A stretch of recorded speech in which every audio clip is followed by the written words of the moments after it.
Luto natin itong osobuco. So una, napakulo ako ng tubig, naglagay ako ng celery, carrot, and sibuyas at pakuluan natin itong bone marrow. Now, season natin yung ating osobuco ng salt, black pepper, i-rub natin, and then after nun, lagyan ng all-purpose flour. Sa kabila, ganun din, salt, black pepper, and all-purpose flour. Now, sa mainit na kawali, maglagay ng cooking oil. Kapag mainit na yung ating cooking oil, ilagay na natin yung ating osobuco for 3 minutes, fry, magkabilang side.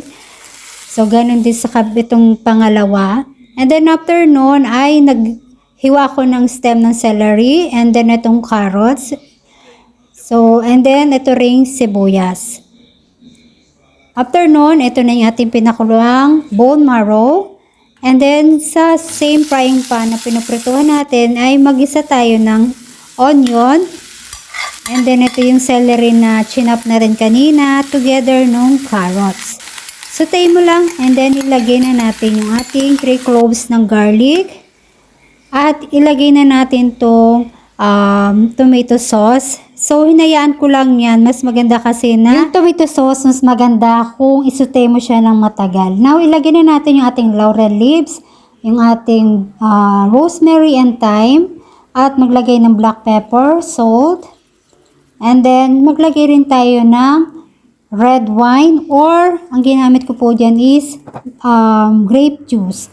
And then, naglagay rin ako ng bone broth, yung beef stock. And then, sa casserole, inilagay ko na yung ating osobuco at the same time itong ating vegetable stew. At i-cover natin ng aluminum foil at i-luto na natin sa oven for about 2 hours. So, in 180 degree. After 2 hours, i-check na natin. So, ang bango-bango niyan, grabe. So, tingnan natin kung malambot na siya. So, malambot na yung ating osobuco at ready na itong kainin. Grabe talaga. Ang sarap nito, guys. Ito yung laging inihahanda ng amo ko kapag rosacea na. At natutuwa ako na naluto ko siya. Sana nakatulong ang video na to. Bye!